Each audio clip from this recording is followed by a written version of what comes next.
Après les élections du printemps, l'Égypte tente de retrouver une stabilité politique et de relancer son tourisme, un pan important de l'activité économique qu'il est urgent de redresser. Où en est donc la réorganisation de ce secteur? Le point avec Nahed Rizk, directrice de l'Office du tourisme à Paris.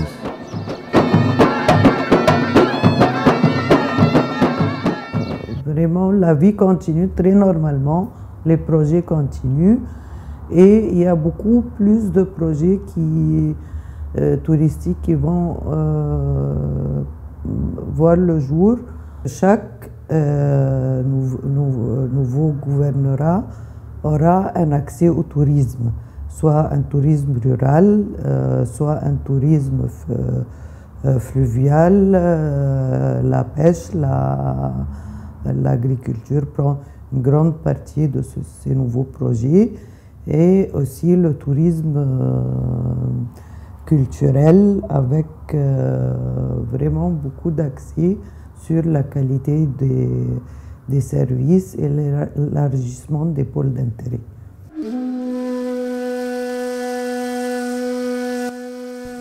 Pour que les voyageurs reprennent confiance, il faut bien entendu des garanties de sécurité. Alors, où en est-on? Nous, on voudrait faire revivre cet intérêt culturel ici pour rétablir la confiance et faire revenir les touristes français. Surtout que la sécurité est très bien maintenue dans tout le pays.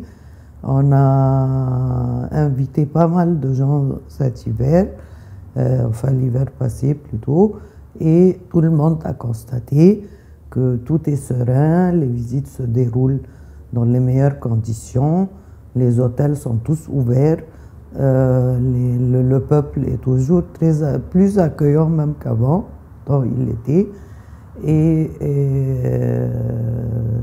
vraiment il faut profiter de tout cela pour revenir en Égypte l'hiver prochain.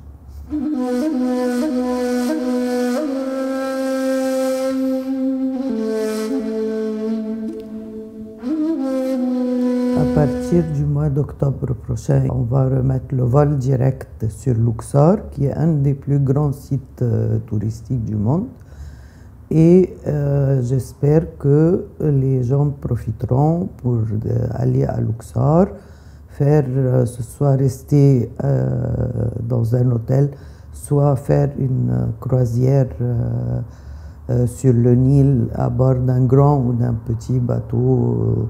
Les deux ont leur charme, aller jusqu'à Assouan, profiter du charme d'Assouan que tous les pays, tous les touristes du monde nous envient pour ce spot fantastique avec des vues surprenantes sur le Nil et à la fin finir par visiter le Caire qui est vraiment un lieu incontournable avec le musée d'antiquité superbe qui a un charme fou, avec une collection inouïe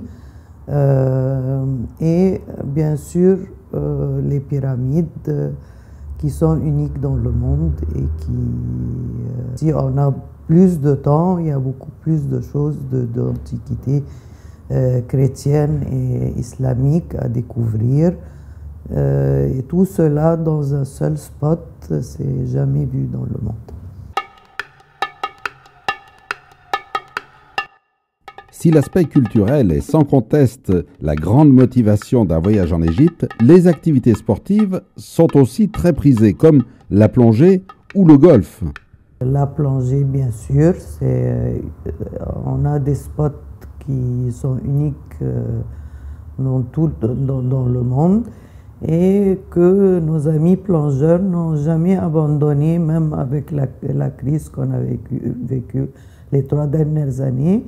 Ils allaient toujours, ils profitaient du climat et des vues sous-marines uniques, comme je vous l'ai dit. Au bord de la mer Rouge toujours, et ailleurs. Il y a des golfs vraiment de très bonne qualité qui reçoivent des compétitions internationales et que les gens viennent de tous les pays du monde pour profiter. Surtout en hiver, on a un climat fantastique, donc tout le monde peut jouer sous le soleil et ça marche aussi très bien. Je crois que tout ce qui est un peu spécifique comme plongée ou golf ou sport en général, ça a toujours marché malgré que le grand public, si j'ose dire, a eu peur d'aller. Venez vite en Égypte pour profiter toujours des prix qui sont très raisonnables et que vous soyez nos ambassadeurs pour dire que tout va bien en Égypte.